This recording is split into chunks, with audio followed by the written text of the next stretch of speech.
రేపే పవిత్రమైన సోమవతి అమావాస్య. సోమవారంతో కూడిన అమావాస్యను సోమవతి అమావాస్య అని అంటారు. శాస్త్రాలలో ఈ రోజు సూర్యగ్రహణంతో సమానమైన పుణ్యఫలాన్ని ఇచ్చేదిగా వర్ణించబడి ఉన్నది.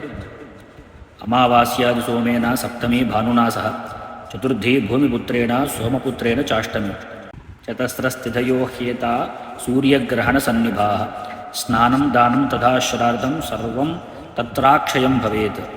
అర్థాత్ సోమవారంలోని అమావాస్య, ఆదివారం సప్తమి, మంగళవారం చతుర్థి మరియు బుధవారం అష్టమి, ఈ 4 తిథులు సూర్యగ్రహణ సమానమైన పుణ్యఫలాన్ని ఇస్తాయి.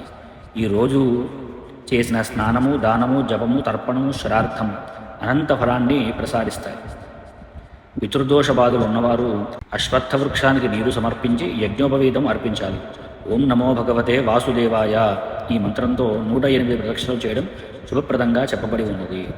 ప్రతి అమావాస్య నాడు తర్పణాది పితృకర్మలను నియమానుసారం చేయాలి. స్వయంగా చేయలేని పరిస్థితుల్లో వేద పండితుల సహాయంతో విధి విధానాలతో నిర్వహించడం ఉత్తమము. దేవతారాధనలో భావం ప్రధానమైనప్పటికీ పితృకర్మలు మాత్రం శాస్త్రోక్త నియమాలతో చేయాలని గ్రంథాలు తెలియజేస్తున్నాయి. సుమంగళి స్త్రీలు తులసి లేదా అశ్వత్థ వృక్షానికి 108 ప్రదక్షిణలు చేసి శివపార్వతి పూజ చేయడం ద్వారా అఖండ సౌభాగ్యం కలుగుతుంది.